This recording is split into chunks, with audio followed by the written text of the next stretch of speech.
Hello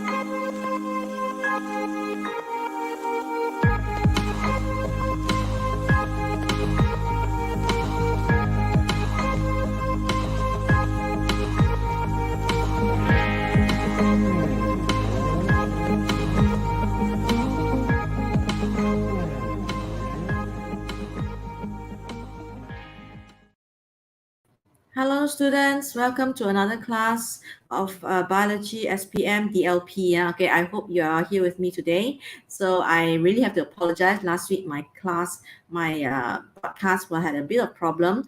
I was a bit lagging. I was lagging a little bit, and it was not very smooth. Hopefully today's line is clear. It's about to rain, but I hope it doesn't rain before the class ends. Okay, so I hope that you're here with me today. I plan to finish chapter 14.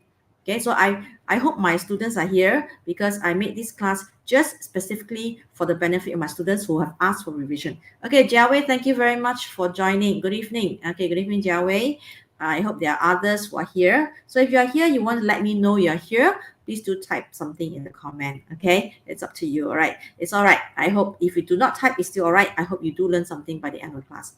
Okay, now today I'm going to finish 14.3 and 14.4. It's a continuation of 14.2 last week, where I learned, I taught about the joints, how the joints work. Okay, what are the components of the joint and the types of joint. Okay, Manisha. Okay, good evening, Manisha. Okay, thanks for joining my class.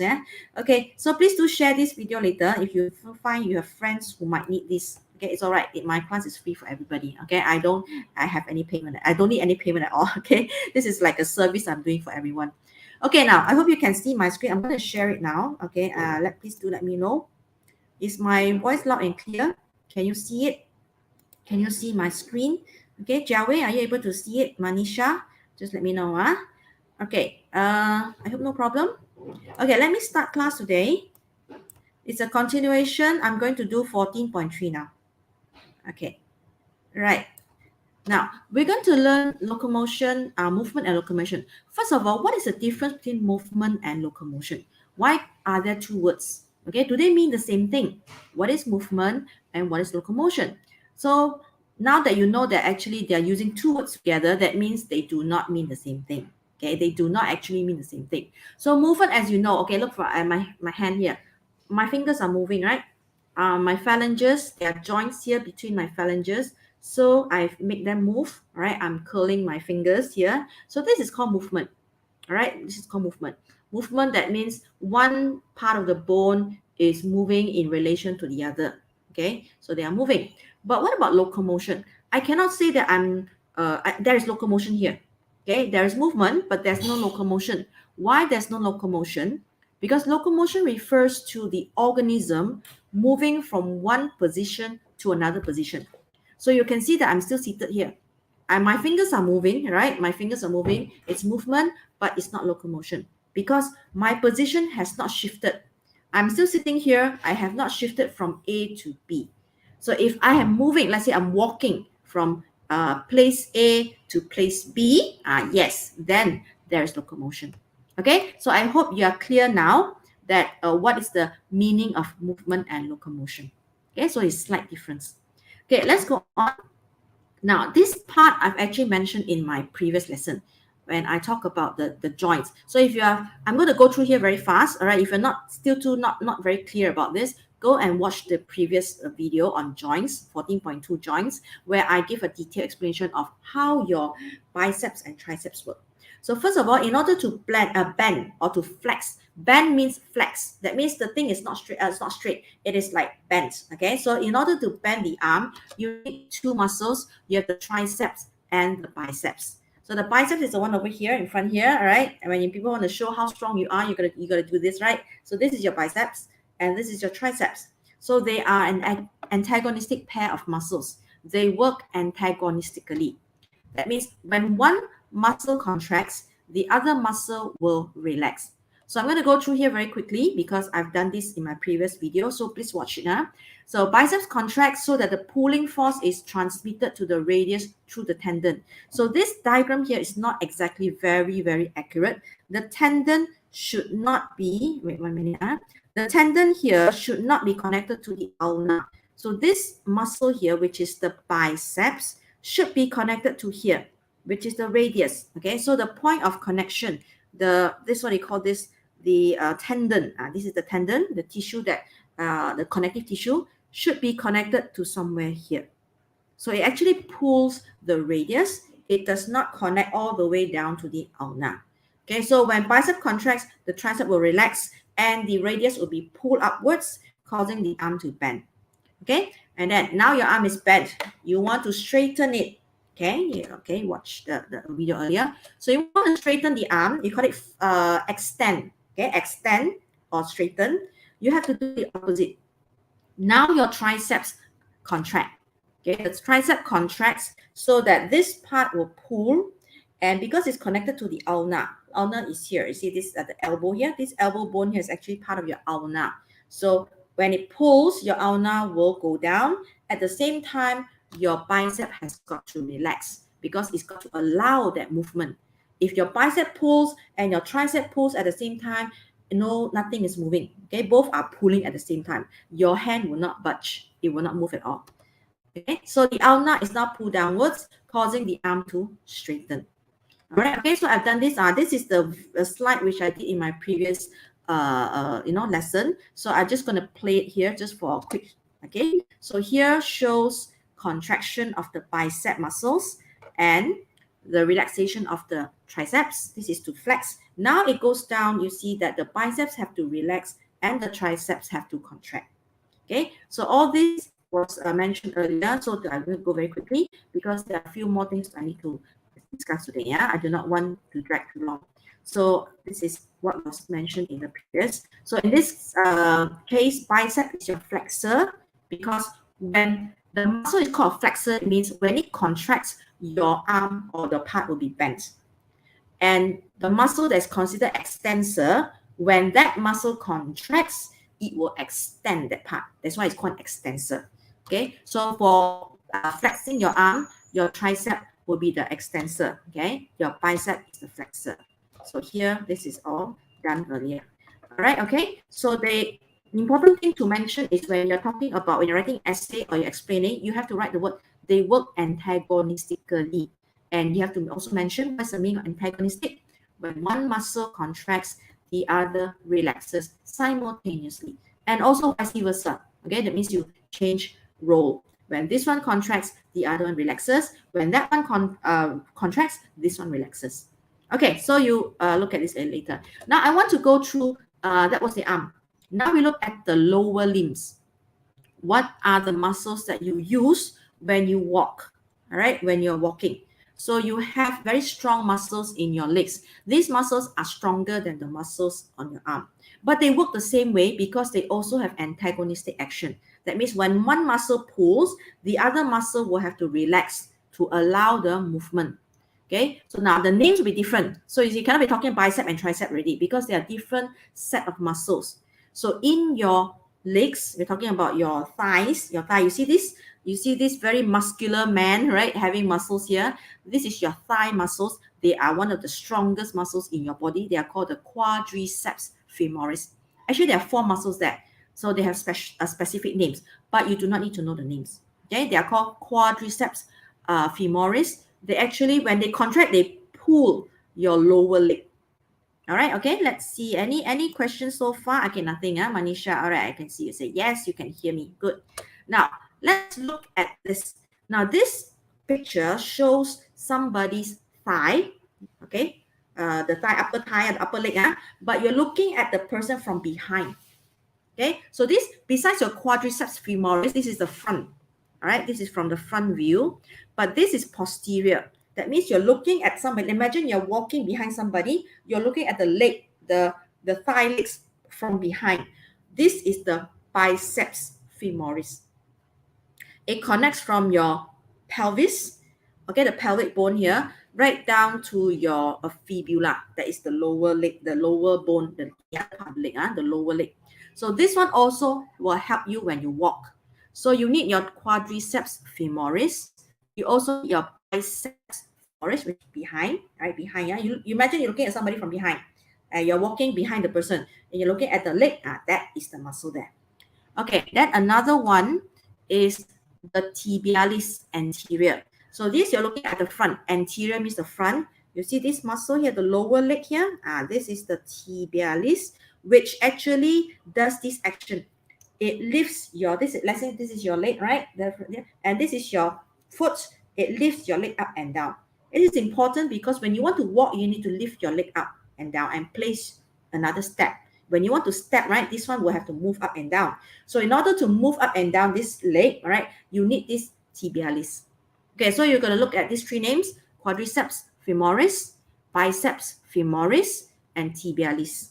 Okay, let's look at how it works. Okay, so far okay. Now, first of all, you also need to talk about antagonistic. Whatever you have on the arm, you have antagonistic muscles. In fact, you have it all over your body. They also work antagonistically. Muscles always work antagonistically because they can only pull, they cannot push. You need a muscle to bring the bone back to normal, to the original position.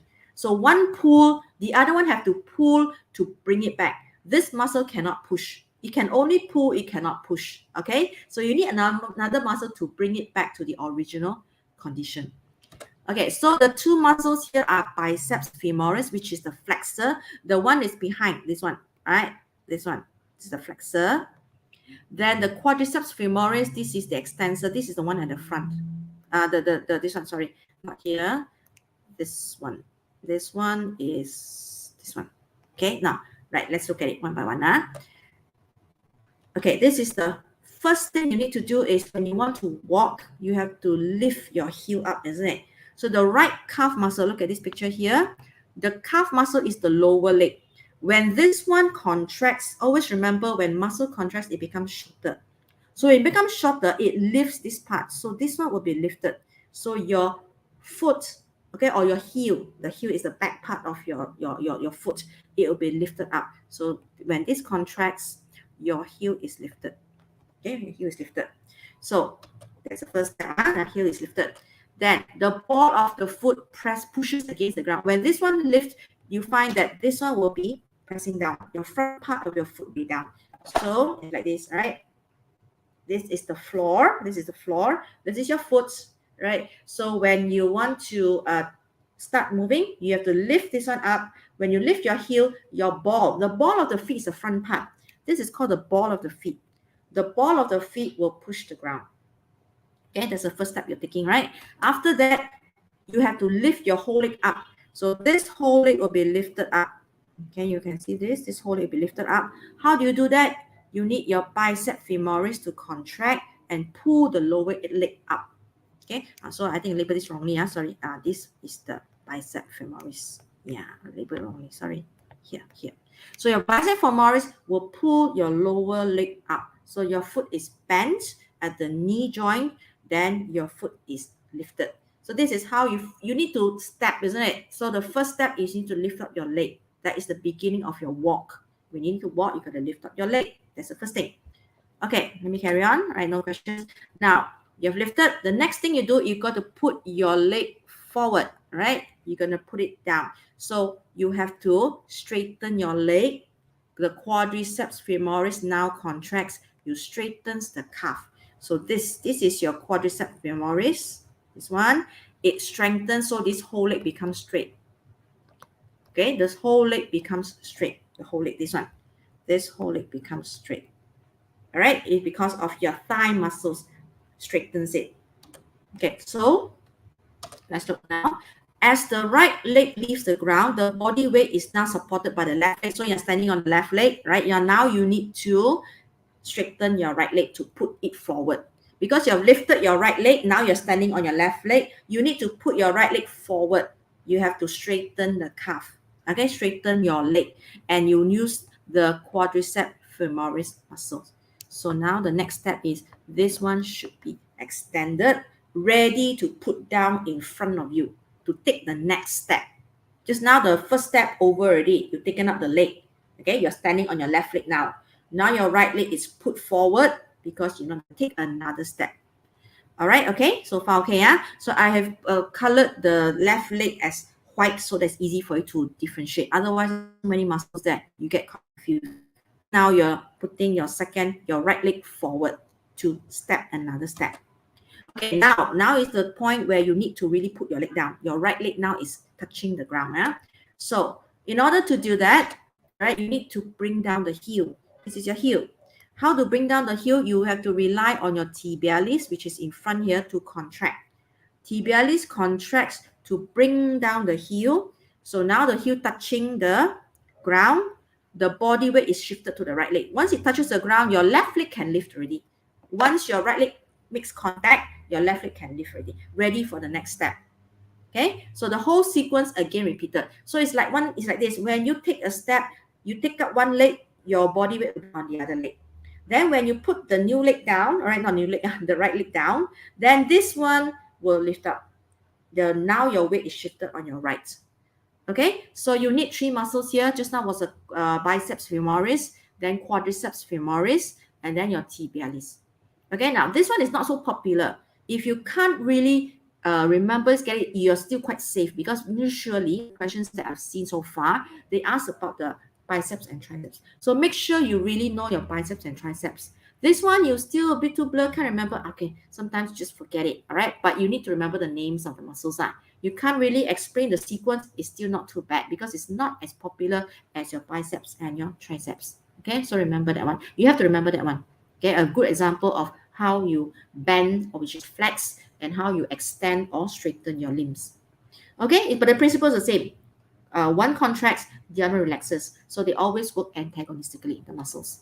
Okay, now, I hope that's okay. Now, whatever you need to, just refer back. The diagrams are from your textbook. All right, you just need to look through it and then always, read through, you understand a little bit better. So now let's go on to animals. We have seen humans, okay, how they walk. They take one step, and repeat and repeat and repeat. So now let's look at locomotion of animals.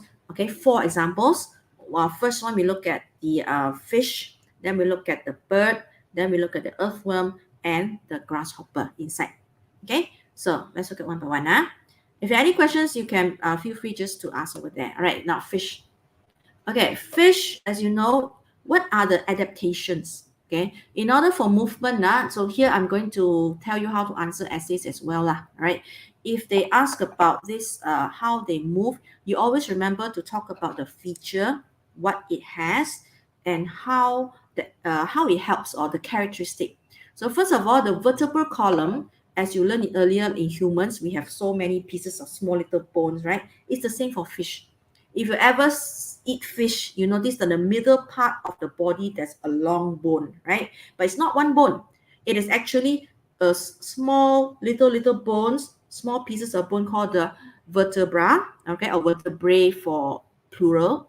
And they're all connected, all right? They're all connected. And because they're small little bones, it is flexible, okay? Remember I mentioned last week, if you have only one bone, you can't bend your finger also. But because you have small little called phalanges, little bones, you can see you can bend. So same thing for fish. The fish is flexible like this because there's little bones here which are able to effect the movement. So first of all, they have very flexible vertebral column, little bones, tiny bones, just very much like our vertebral column in humans. Okay, number 2.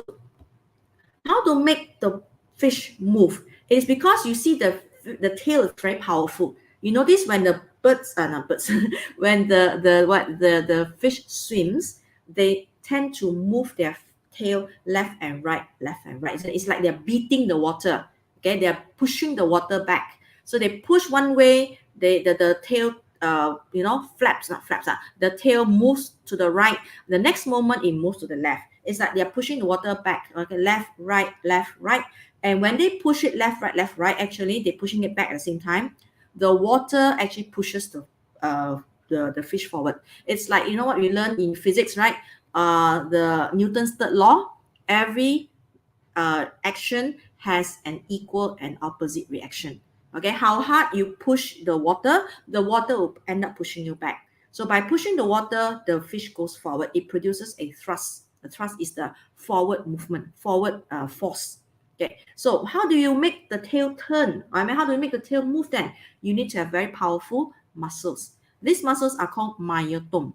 Okay, now why are they called W shape? Now, if you look at this, a piece of salmon, I'm sure you've eaten salmon before. If you buy a block of salmon, you will see all this shape. They're very beautiful, isn't it? You will see all this W shape, all right? you can see this line here. Let me just write blue color. All right, you can see all this. All right, you see this V or W. Usually you can say, yeah, you can see all this. Can see all that, right? See all these patterns. They are blocks of muscles. So this is a longitudinal section. When you slice the fish from the head to the tail, you will see all the WW shape. But if you were to cut the fish cross section, okay, you cut it into half like this, you will see the fish like this. I'm sure you've eaten steamed fish before, right? When you steam it, you will see the patterns very clearly. There are blocks of muscles. This one is like circles, right? Round blocks like this. So these are called myotomes. And because of these myotomes, the body or the tail of this fish is able to move the tail and to push the water back. So contraction and relaxation of myotome muscles, they are W-shaped muscle segments. Okay, next. So what about the myotome then? You're going to talk about the characteristic. They work antagonistically. Okay, so you have one set on this one side contracting, the other side will have to allow it to this side to contract. That means relax. One side contract, one side relax. Then the tail will move to one side. Okay, afterwards we look at the diagrams. When the myotome on the right contracts, that means the right side of the body, right? The one means the myotome on the left will relax. This is the actual meaning of antagonistic. Okay, let me show you my diagram. So you see here, looking at the fish from the top. I can see very obvious, look at the tail here, the bottom part here. Okay, this right side, this is the right, this is the left, all right? Looking at our orientation, our view. You see, this is the right side of the fish. Now, this side, why is it like this? Okay, this side is shorter. Why is it shorter? It's because it contracts. Every time a muscle contracts, you notice this side is shorter. Okay, the muscle contracts shorter, and the other side, I'll put blue color. All right, now you see this side, it's longer because these muscles will relax. So one side contracts, the other side relaxes, and as a result, the tail will move to the right. Okay, so the tail whips to the right, so it pushes to the right, the water is pushed. Okay, the water on the right side is pushed back. Okay, so that is the first movement. All right, so as, like I said, when you have the movement pushing the water back, the water actually pushes the fish forward. And then you have to repeat, right? You flap it to this side, you also flap it to the other side. So now, enabling, this is enabling the fish to, the whip is still to the right. Okay, because the right contracts, always remember, the right side contracts, the tail is whipped to the right. Easy to remember, right. Okay, right contract, the tail to the right. Now let's go to the next part. What happens now? You're going to go to the other side. Okay, your fish has to flip it the other side. So you cannot be flipping one side only, right? So next one. Now when the myotome on the left contracts, look at the diagram. Now the other movement is after the first movement, the second movement have to come into force. You see this one now. The just now was contracting, was relaxing, is it? The muscle on the, okay, I put it blue lah. Just now the muscle on the left was blue, right? Just now was relaxing. It looks longer. Now this side is their turn to contract. Just now was relaxed. Now it's contract. So the left side contracts, and now the right side will relax. You can see it longer, right? Just now it contract. Now it relax. It takes turn. Just now contract. Now relax. Just now relax. Now contract. Okay. So now you can see the action is, the result is, the tail moves to the left, okay, enabling the fish to whip its tail to the left. So now right, left, pushing the water back, okay, all the while it's actually making the fish move forward.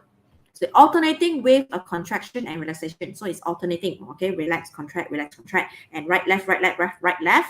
It causes the body to move from side to side, right, side to side, pushing the water backwards and sideways. And this propels means pushes the fish forward. This causes, the forward, we call it a thrust. Okay, I'm sure you learned physics. Thrust is the forward movement, the forward force is called the thrust. Okay, so that is the powerful muscles in the tail that actually gives you gives the fish the ability to swim forward. Is by flapping it left and right, because of the myotome. Without the myotome, the fish tail cannot move at all. Okay, the fin is actually just to control the direction on it. The fin doesn't really help to swim because it does not give you the pushing movement, the pushing force. The pushing force comes from the tail. All right, the fin is to control the movement so that it doesn't roll. It does not, like that, it unsteady. Sometimes the fish is unsteady because of the body shape is very rounded. And when the water, the water current comes, the thing could be all rolling, and the fish is unstable. It is to actually control the direction and the movement. That's the fin. But really, that the part that really gives you the force is the tail. Okay, pushing back the water. Okay, so hope that's all right. Okay, I don't see any comments. So here again, you can see the fish from the top. Muscles on the left side contract. Okay, so I'll put this blue. Now this one contract. You can see it's shorter. Maybe not. Okay, then the other side is a little bit longer. So the other side will be relaxing. Then the tail will be whipping to the left. So always remember which side contracts. The left side contracts, the tail will whip to the left. Okay, then the next one, all right, when the muscles on the right side contract, so now this one contract, you can see it's shorter, right? And then the other side here, the corresponding side, this side will be longer. So then the tail will whip to the right. All right, okay, so we have seen the fish. All right, so no problem. Tail movement pushes the fish forward. Okay, now let's look at the bird. Okay, bird, they fly. So they need to have powerful muscles in the chest. Actually, they are connected to the wing. Just like we also have, but because we don't have wings, we have pectoral muscle. Our chest muscles here are called pectoral muscles. So we are able to do this. You see, our hand able to move forward. We have these pectoral muscles. So because we are moving our arms like this. Okay. The people who are, the bodybuilders, very big muscles here are the pectoral muscles are very well developed. Okay, for the bird, they have also this kind of muscles. They're called pectoral muscles. They also are antagonistic because they have a pair. There's a pair. They are on the bird's chest. In fact, this is on the breast. You like to eat chicken breast. Chicken breast, well, all meat, no bone, isn't it? All children will love it because that meat that you're eating, that flesh, is actually the chest muscle. Okay, they are called pectoralis major. I'll show the diagram, and pectoralis minor. So they are set. Major means bigger. This pectoralis major is, you see here, the blue one. I purposely put the pectoralis major in blue. You see the blue muscle here. It is located at the chest. If you touch the bird, all right, or the bird at the bottom here, the chest here, you find there's a big piece of muscle there. That is what kids like to eat. That is the breast muscle. These are the muscles that help to flap the wings. Okay, they are pectoralis. So the one here, which is bigger and bulkier, they are called the pectoralis major. So now this is important. When you want to fly, you need to flap the wing down and up, isn't it? Because when you flap the wing down, you are producing a down, we call it a down force. And then because of the shape of the wing also, it causes what you call lower pressure at the top. Okay, you learned that in physics, Bernoulli's principle. Okay, I'm sure that rings a bell Form 5 students, or maybe Form 4 you've learned it.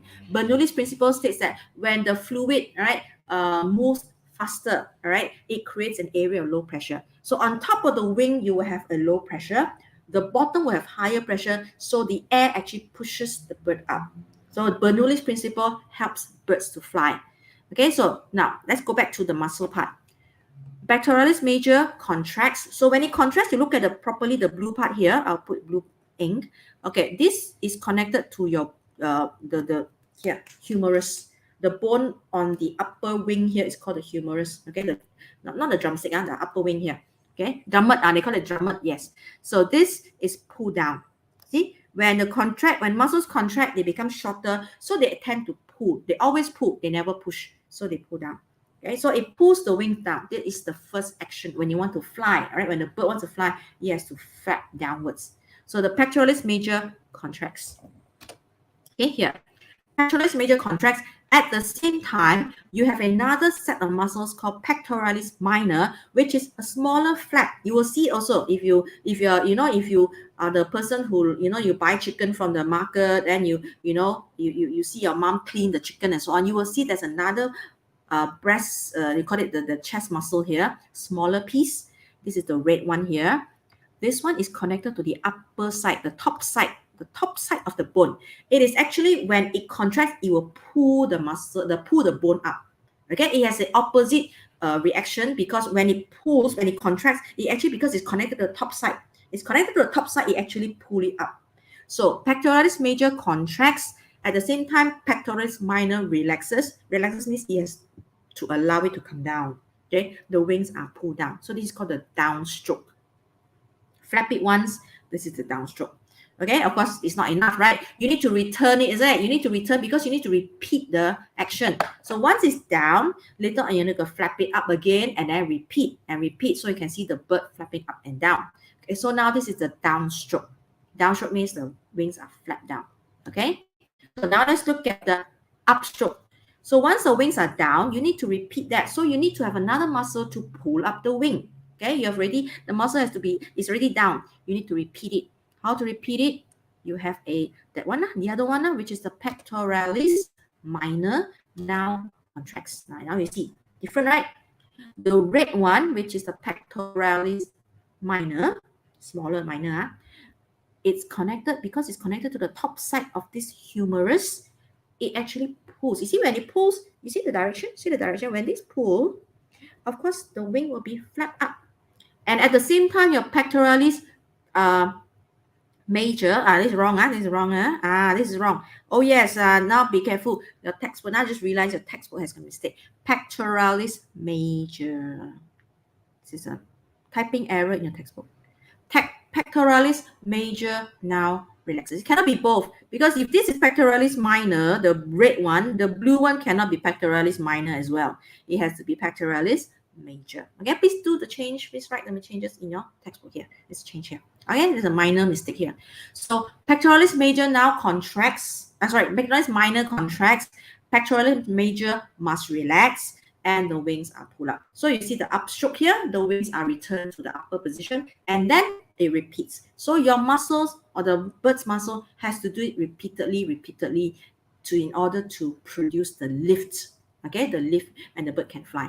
So you see these muscles are actually quite big. When you eat, the chicken breast, you see the muscles are so fleshy, right? All bone, all meat and no bone. The bone is only here, the middle part here. This is the sternum, okay, and this is this part here. That is all there. That's why children love to eat the chicken breast, because no bone. You can very easily remove the entire muscle there without any bone.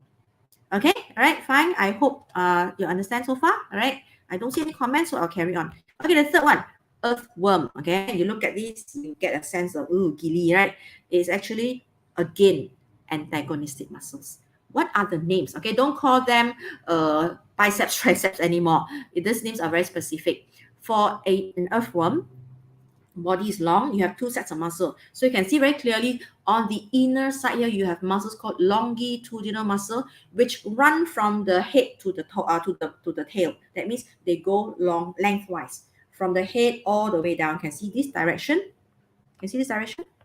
Okay, I'll draw blue ink. See, this is longitudinal muscles which run from the anterior to the posterior. Okay, from the head to the what you call tail, right? Tail of the body.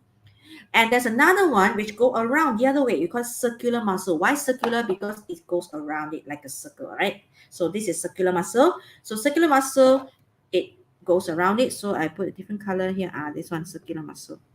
Okay, can you see that? The textbook is very good, actually. You can see this very nice picture. So you have one that goes this way and one that goes this way. They have to, again, act antagonistically. One contract, the other one will have to relax in order to allow the earthworm to change the shape of the body. Actually, the body shape changes. It will elongate, become longer. Then after it will shorten.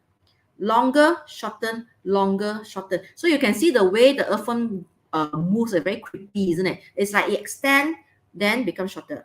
Extend, shorter. It's like this, like this. like this, is it? Like, okay, like that, something like that. All right, I'll show you the diagram afterwards. Okay, so again, how to say this is alternate because it takes turns, contractions and relaxations of the circular and longitudinal muscles. They will produce waves, like peristaltic waves inside your, your esophagus. So this one contract, this one become long, and then this part is short, long, it pushes the food down, is it? But this one, it makes the earthworm move. It's peristalsis. Alternately, this one become longer, then after this part is shorter, then this part longer, shorter, and they take turns and alternate. So that wave is called peristaltic waves or waves of peristalsis. Okay, again, you have to write the word antagonistic muscles because they are, okay? This is how they work. Muscles never work alone, they always work in pairs. And now, how to remember?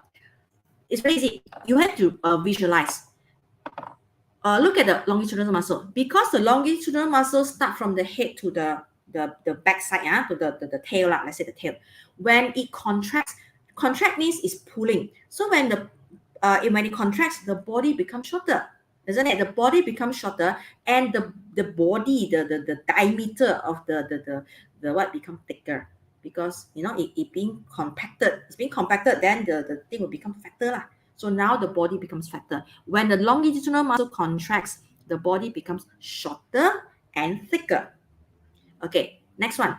When we talk about the circular muscle, I'm trying to tell you first because with this understanding, you can actually visualize, you can draw, you can write, you can talk about the muscle. You can know how to explain the peristalsis. Okay, so circular muscle, on the other hand, because it goes around it, so you can just, this is the easiest to remember, to know. When it contracts, you can see my hand here.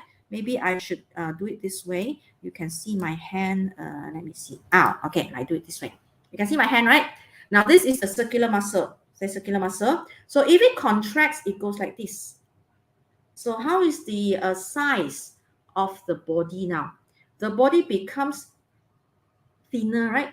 The body becomes thinner and of course become longer because you're already pushing it. You're pushing it like this. So you can see the diameter changes. So when this circular muscle contracts, your diameter of your worm becomes smaller. That means it becomes thinner and pushed longer. Okay, so that is how it works. Okay, you can just visualize this. If you can visualize this, half your wall is 1. Okay, that means you know how to explain it later. So contracts, the body become elongated, means longer, and become thinner. So it's not so fat, not so fat. Just now the longitudinal muscle, when it contracts, your muscle become your body become fat. The earthworm become fat. But now when this one contract, it pushes the body to be longer and thinner. Okay, now we're ready to explain the movement. Okay, how does earthworm move? Now look at this one. Where you go step by step. Now, don't be too worried about how to explain this. Okay, first of all, let's look at one part. You notice that an earthworm, it has got segments, sections like that. We call it segment. You see, one segment is fat, one segment is thin, one segment is fat, one segment is thin. It's like that. That's how they work. Fat, thin, you see? Because one part extends, the other part will relax. So this one contract, this one relax. So when relax, it becomes it becomes fat. Then when the other one contracts, then this one will become, it's like alternately. So you will see this one, when these muscles, the longitudinal muscles, longitudinal muscles contract, then these longitudinal muscles, this part here will relax. These longitudinal muscles will contract, then it will relax. So you can see it's alternate, call it segments. Okay, let's look at one by one. First of all, let's look at this part, just this particular part. Okay, when longitudinal muscles contract, now let's look at here. When longitudinal muscles, the one that run from the head to the top, means the lengthwise one, like this, it contracts. That means the circular muscle will relax. Of course, this one contract, this one have to relax. Okay, the circular muscle will relax. The earthworm, just now we said what? When it contracts, it becomes shorter and thicker. So you can see the diameter, you see, it becomes fatter. This part of the body now becomes fatter. The earthworm becomes shorter and thicker. Only this part, not the entire body, because it's in sections. it works in sections. That's why you can see very gilly, the way they move, right? The way that they're wriggling that, it because one part is longer, one part shorter. It's like they give you the wriggling kind of movement. Okay, so shorter, this part shorter, thicker. Now, what happens to another part now? Okay, wait, before that, there's bristles at the bottom. Okay, they call it setae. Okay, or setae or something. Okay, I'll check it out. Setae, some say setae, some say setae. Grips the ground, so it holds the ground. Right, when this part is thicker, it holds the ground. Okay, the setae grips the ground. Okay, so that it does not move backwards. It does not become pulled backwards or whatever. So it grips the ground. Now at another segment, so looking at this segment now, the segment behind. So we are done with the first part here. Now what at the same time, this other segment, the circular muscle will contract. Circular muscle contract, that means it becomes like this. It becomes like this. So this part actually become elongated. The body becomes longer. At the same time, the longitudinal muscle will relax. And this one, Earthworm becomes longer and thinner. It also same for the head. It also happens at the head. Okay, so now this segment becomes longer and thinner. This is the part that moves forward. The fat part stays. The one that is lengthened move. Okay, that's why it wriggles. So that's why you see very gilly. So the part that is fat, it will stay. The part that is lengthened will move forward. Okay, next. Now, the part that is lengthened, the setae is not touching the ground. You can see properly, the bristles here doesn't touch the ground, but the one that is just now touching the ground, now is extended, right? The part is extended. Now, when it touches the ground, it will grip the ground. Okay, as long as it touches the ground, the setae will grip the ground. Okay, setae or setae. And then just now, the other part of the setae was holding. Now it will release. Okay, just now it will release. So it takes turn. In other words, that's why it's alternate. This part becomes fat. This part will extend. Then behind there, another part is fat. Another part is extend. Is long. Sorry. Okay, so long, short, like that. Okay, and then now the cycle repeats itself, creating a peristaltic wave. So this part just now was fat. Now it's become long. Just now this part was thin. What called a very thin. Now it's become this part already. The next movement. Okay, you can see this one becomes this, and now this one just now was become long one, right? Becomes longer. Now the next movement it will contract, and this one was fat. Now it becomes thin. You can see that? I can see that. So alternately, just now was become thin, now becomes fat. Just now was fat, now become thin. Can you see? It repeats itself. All right, so you mentioned all this, and always don't forget to mention antagonistic. Alternate contractions and relaxations of antagonistic circular and longitudinal muscles produces this characteristic peristaltic wave, which moves the earthworm forward. Okay, so these are the key words. Talk about alternate, contraction, relaxation of what muscle, the name of the muscle, circular and longitudinal muscles. Okay, don't worry. The more you read up, the more you continue reading, it will stick somehow in your brain. First time you see, of course, you find you're overwhelmed. There's so many words and that. Keep on going at it, reading it, do questions, you will get it. Okay. And if this question comes out, if you know it, definitely you can get full marks because all these are facts that nobody can change. Okay? It's not like something that's very open. It's not a K-bar question that's open, that has got multiple answers that is possible. This one is all facts. So sometimes I prefer to answer questions like this because if I know my fact, I know I can get full mark for that.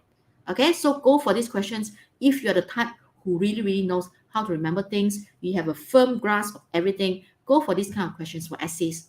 You will probably score very well. Okay, now let's go to grasshopper, the last one. Grasshopper, as you know, they jump.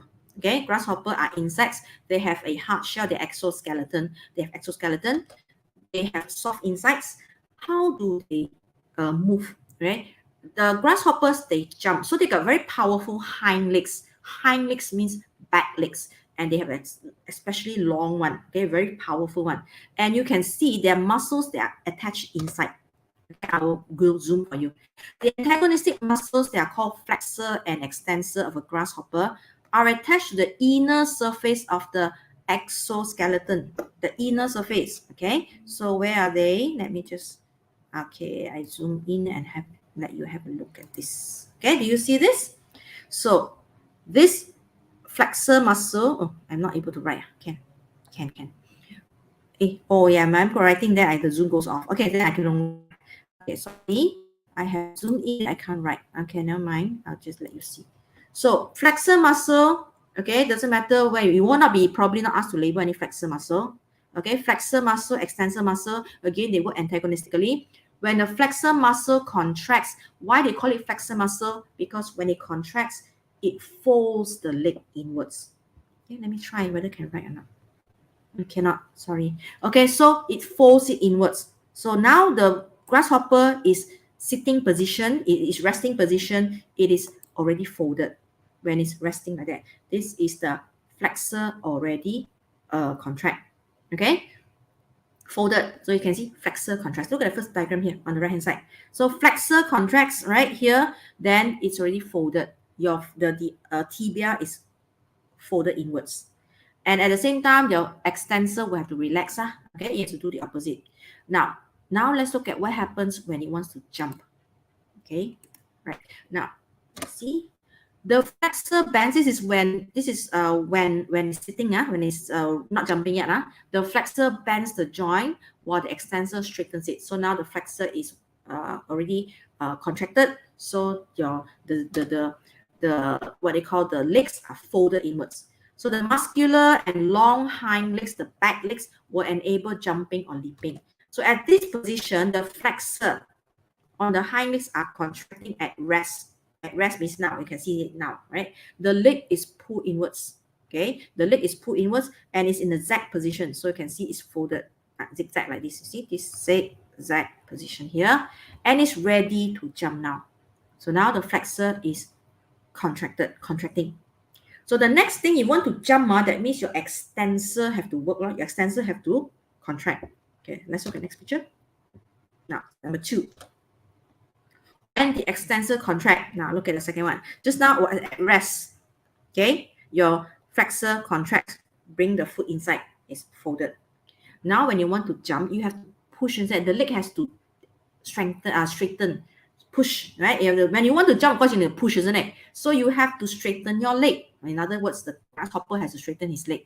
So the hind leg is straightened backwards. How to straighten the hind legs there? The extensor will have to contract. When it contracts, it pushes this backwards. It pushes the tibia.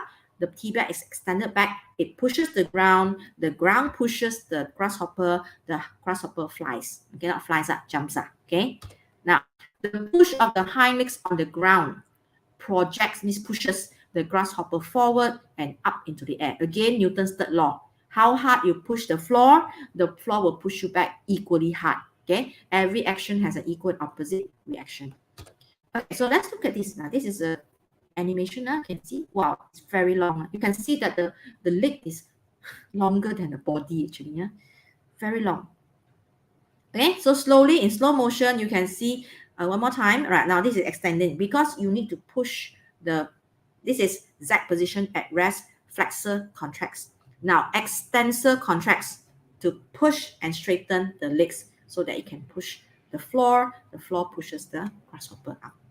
Okay, fine. All right. I hope this is clear. Now I'm trying very hard to actually think, how can you understand? I want to make sure you understand, look at it, explain it in such a way that you can understand. Okay? Now next we go next. What are the health issues related? So the last part is we look at 4 different conditions which is related to our musculoskeletal system. Okay, so if you're lucky, all right, some of you will have it. All right, some of you, maybe especially old people, may have the arthritis. Some people have what you call scoliosis. The backbone is a little bit curved. Yeah, this is due to sometimes genetic, sometimes also due to unequal weight distribution of your body. Sometimes you carry your back on one side, all right? You never distribute your weight. So over prolonged years, especially when you carry a very heavy weight, you tend to, lopsided. Your body becomes lopsided, okay? Especially when you're growing, when your child is still growing, your bones are not net fixed, you're still growing. So you put a lot of weight on it, it will actually tend to grow curved. Okay, let's look at this. These are the musculoskeletal disorders. of these parts. Okay, let's look at one by one. First of all, osteoporosis. Now, this is very, very common, right? Especially women. What is osteoporosis?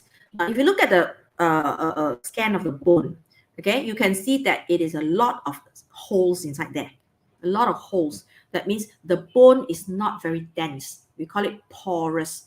Porous, when you see the word Porous, it means it's very spongy. A lot of holes inside there. It's not very heavy. It's not very dense. It's the opposite of dense. So porous. This is a bone disorder where the bone is porous, meaning a lot of holes. Low density, that means a lot of empty space there, not a lot of the material, the bone material. They can break easily because it's brittle. Brittle means 很脆. 脆, that means it's something that can fracture. Right? You drop it on the floor, it cracks. If something that is not brittle, you drop it on the floor, it will not crack, it will not break. Okay, so brittle is something that can crack easily. It's caused by usually aging process. Okay, so when the person is maybe in the prime years, that means when she's healthy, when she's young, she will not have osteoporosis. Her bones are very strong. But because when she reaches menopause, especially for women, once you have menopause, right, you have lack of estrogen. Estrogen is the female hormone. Estrogen actually helps to keep calcium in your bones. When you have lack of estrogen production, your calcium is not really kept in your bones that much. So you tend to lose calcium. So the rate of calcium loss is higher than the rate of calcium absorption. So even though you're eating, you think you're eating calcium, maybe you're drinking milk and so on, but your calcium loss is even higher. So in the end, that even if you take calcium also, it's not your normal diet. You cannot even cover the calcium loss. So therefore, doctors prescribe high calcium diet or high calcium pills for people who are osteoporosis, okay, who are osteoporotic. Okay. This results in a loss of bone mass or loss of bone density. So you can see density is low. That means there's a lot of holes there. All right. Okay. Other factors could be lack of exercise. Yes, exercise can help to actually prevent or delay osteoporosis. Insufficient intake of calcium. So remember these three minerals, one vitamin and two minerals. They are very good for the bones: calcium, phosphorus, and vitamin D. Okay, vitamin D you can get from the sunlight. Your skin is exposed to sunlight, your skin can make vitamin D. Okay, of course you can get from food as well. And decrease in estrogen level. So estrogen, there's an O here, so they're missing an O here. If it's British spelling, there should be an O here. Estrogen. You pronounce it the same way, but you just put an O in front there. This is American spelling with an E. Okay, so estrogen level decreases because of menopause. You will not be producing this. Your ovaries do not produce estrogen. The ovaries do not produce your estrogen level that much. And estrogen actually helps to absorb calcium, reduces calcium loss. All right, okay, so that's why it happens a lot in women, especially those who are over 50 years old when they have already started their menopause. So be careful, okay? You have to take high-rich or sometimes calcium diet or calcium tablets. Okay, next. Now, these are the pictures showing what are the signs of osteoporosis. Is first of all, you see stooped posture. Stooped posture, that means usually, maybe the woman probably had of this height, let's say 1.7, 1.60 meters, 1.6 meters. As she grows older, you find that because of the stoop posture, you find that she becomes shorter, okay? It's shorter. So people say sok sui, okay? Not really sok sui lah. It's just that because the person stoops that because of the spine, right? It is not so strong anymore to support the weight. So that's why she looks like shorter. Okay. Now osteoporosis, you can see the holes are much bigger. And this is a scan of a picture showing the density of the bone. The one on the left is the one with osteoporosis. The one on the right looks like it's much denser. This looks normal. Okay. Osteomalacia. Okay, now this is another one. So I will always tell you what's the difference. Now let's see osteomalacia. It is also soft bone. This is a soft bone. Just now was brittle bone. For osteoporosis, it's more of the bones being brittle and it cracks easily. Brittle. Okay, but this is osteomalacia is actually a problem with the formation of bone. So sometimes it happens in children when they are growing up. because of a problem in the formation of bone. There's lack of calcium, lack of phosphorus and vitamin D. The bone is formed, yes, but they are soft bone. So they do not support as much weight as a bone should support. Okay, so it occurs among adults, especially pregnant women, sometimes, okay, because of lack of calcium and so on. But if it happens in children, young children, means they're growing, we call it rickets. I'm sure you've seen this picture before. You have feet that are bow feet. That's bow feet. See, the bone is curved. This is rickets. Okay, let me show you this. Yeah, this is rickets. When you see feet curves, so usually curves inwards. Okay, it's because this when it happens in children, it's called rickets. Okay, now here, okay, you can see this is very you can see sometimes in children having this kind of feet because the bones are soft, so they can be curving inwards or they can be curving outwards, but the characteristic thing is they curve. Okay, because they're soft bones. Now, so I will get this question, teacher, what is the difference between osteoporosis and osteomalacia? So osteo actually means bone. Whenever you see the word osteo, it actually means bone. Osteoporosis, porosis means porous, a lot of holes there, makes it very brittle, makes it easy to crack. Okay, let's look at the difference. Osteomalacia is a problem with the formation of bone. Okay, first of all, osteoporosis is degeneration of already constructed bone. That means the bone is normal. In the beginning, the bone was normal, but because of menopause, right? There's lack of calcium. Then the bone now slowly becomes less dense, becomes more porous, so it becomes brittle and a lot of holes there. That means earlier on it was fine, but for osteomalacia, it's like production. It's an abnormality in the building process of the bone. That means it could be from young, could be from childhood. The baby or not the baby, okay, the child does not have enough calcium, vitamin D, or maybe phosphorus. Therefore, the production of the bone is affected. So that's why the child will have soft bones. It is not because of the person, osteoporosis is because the person already normal, okay? Then only later on when she grows older, it becomes brittle. But this is osteomalacia from the beginning. The bone is not normal because lack of calcium, so it becomes soft. Okay, so you can see the difference there, slight difference. So bone become brittle for osteoporosis, easy to fracture. Fracture means break, okay? And osteomalacia, the bone becomes soft. So you see a slight difference. So be careful, right? Usually old people one is the osteoporosis lah. For osteomalacia is usually for children who will lack of calcium diet. They're still growing. So because the body cannot support, the bones are soft, it cannot support the body weight. So that's why they curve. Okay, so I hope this clears your misunderstanding. Okay, now, last two. Arthritis, you'll see this is a problem with the joints. Usually, this is a problem, a joint problem. It's very common among elderly people. It's a common type. It's called osteoarthritis. Okay, the joints, the bones there.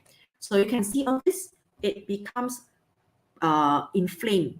It becomes like swollen. The joints become swollen. Okay, arthritis. So you can see if we have a scan here, the joints here look very not normal, right? It's like look bent in the wrong way, and it's very it's like inflamed. Okay, very much bigger. So what causes this to happen? Decrease in synovial fluid. As you know that this synovial fluid is the fluid in our this joint that gives it what they call that, the lubrication. Okay, so that your bones do not rub against each other and cause pain, right? So this is synovial fluid. It reduces the friction. Okay, it's like cushions the joints. And because of wear and tear, right? Sometimes because you're old, you have been walking a lot, all right? You've lived a long life, right? Of course, the movement, right? The wear and tear of cartilage. The cartilage is here becomes thinner. Also because due to lack of the synovial fluid. And also the ligaments become less elastic and they shorten. So these are the problems usually at the joints. Okay, arthritis. So I want to show you our result here, swelling of the joint. You see those swollen. Pain is also painful and becomes less flexible. So you're not able to move it as much as you want to, the joints. Okay, now related, there's another one called rheumatoid arthritis. Okay, I'm going to show you. Normal joint is the one on the left. looks here, you can see it looks everything normal, right? You got the capsule, you have the cartilage, the synovial fluid is there. The synovial fluid is wrongly labeled, right? It should be somewhere inside here. Okay, if you look at the label here, synovial fluid should be labeled inside here. This here. Here, this is synovial fluid. Synovial membrane is not outside, but inside here. All right, here, this membrane inside. Okay, now for osteoarthritis, you find there's eroded cartilage, wear and tear. Wear and tear because they keep on rubbing, right? So you see the bone ends rub each together, it'd be very painful, right? Because the cartilage is become thinner, so the bones actually, they sort of like touch. So it's going to be painful. And for rheumatoid, this is rheumatoid arthritis, is swollen, inflamed synovial membrane. So this is a little bit, you will see, I'll show you the picture. It looks quite ghastly. Okay, it doesn't look very nice. So the joints are like all out of place. Not really out of place. It's like, it looks very deformed. Okay, the joint is swollen. So here, I don't think I'm sure you might see, old people having this kind of hands, right? So their hands, the joints like this, so you can see this rheumatoid arthritis. So thickened synovial membrane, synovial fluid, right, and degraded cartilage. So you see all this very knobby, right, the joints here. I hope it doesn't happen to you one day. I hope it doesn't happen to your grandparents as well, right? It's very difficult to move the hands, okay? So this is something extra, right? In your textbook, you don't have rheumatoid arthritis. You only have osteoarthritis. Okay, last one, scoliosis. Now, this is very common. A lot of children have it, even youngsters, right? So backbone is bent. You only see it if you do a scan or do an x-ray. But sometimes doctors, you'll see the way you stand, they more or less, they guess that your spine is not aligned. Aligned means it's not like straightened, okay? Your spine, they can see it. So if you see from the back, you find that the spine forms a C shape or an S shape. C is just slightly curved. S is even worse because it bends in two ways, two places. So you can see that the spine is not straight. Okay? So causes, it could be genetic, it could be born like that, or it could be abnormal growth of backbone during puberty. When you're growing, you put too much weight on one side probably, okay? Or you tend to have bad posture. You tend to compress your spine when you put it in a certain direction when you sit down and all that. So it could, when you're forming it, your bones are still formed, it could give you that long-lasting effect. So that's scoliosis. And some people, how do they direct? They have surgery. If it's very, very, very severe, only the doctor will prescribe surgery. Otherwise, you just leave it because it's not a dying, it's not a life-threatening condition. You're not going to die from it, okay? It's just that it's inconvenient. It doesn't look very nice, okay? But you're not going to die from it. So you just let it be. Unless it's very, very bad, then you can do surgery to correct the spine. Okay, and some people wear braces, okay? Some braces to correct it so that your body doesn't curve. You wear a body brace. Okay, now let's look at the last part. What do I have here? This is proper alignment is to align back the spine. Okay, there are procedures you can do for that. Okay, doctors will prescribe that. So this is a straight spine. This is a scoliosis. All right. Okay. So now lastly, how to maintain healthy muscular system, musculoskeletal system. So first of all, you need to have good body posture. Posture when you stand, do not protrude parts of your body. Do not sway back. Do not protrude your buttock. This is also wrong. Do not slouch, all right? And do not lean forward, okay? Your head is protruded forward, but you just make sure your weight is equally distributed on your spine. Okay, have a good posture when you stand. And when you sit as well, you need to have a good posture. So this is the good one. All right, the rest, you lean forward, is not good. And then you have a hollow at the back here, also no good. There's no support in your lumbar region. And this is also not good. All right, so you got to have a good back of the chair. Gives you support. Put some pillows there. So you maintain the curvature of your this spine. Right? This is the lumbar. Lumbar is a slight curve. The lumbar is curved inwards. The thoracic is curved outwards a little bit. Okay, next one, number 2. Proper attire. Okay, always go for proper attire. Something comfortable, something that is proper, loose clothing, so it does not restrict your blood circulation. They always go for loose clothing. Sometimes people will die. They rather, wear something nice, but actually it's not good for your body, like your, high heels. Do not wear high heels for long hours. Pressure on and stress on the feet because you are like more or less tiptoeing. All your body weight is on your toes, all right?